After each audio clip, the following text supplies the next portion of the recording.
Monsieur, que lisez-vous?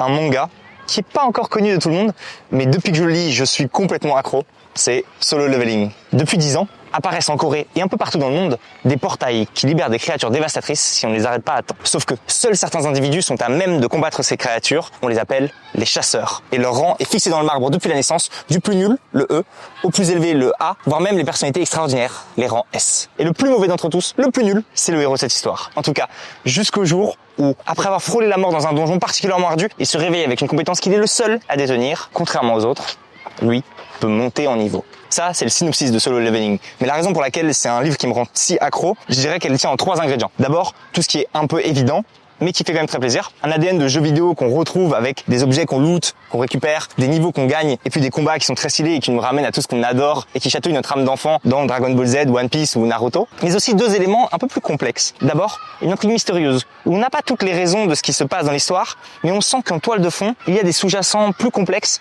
qui se dévoilent petit à petit au cours de l'histoire et qui sont très intrigants. Un peu comme dans Matrix, d'une certaine manière. Et enfin, la noirceur du personnage principal, qui s'accroît au fur et à mesure qu'il gagne en puissance. Un peu comme Anakin dans Star Wars. Une noirceur qu'il va devoir apprendre à maîtriser et qu'on appréhende petit à petit avec lui. Bref, moi je suis accro de fou depuis que j'ai commencé à le lire et je peux que vous recommander de le découvrir. J'espère que vous aussi ça vous plaira.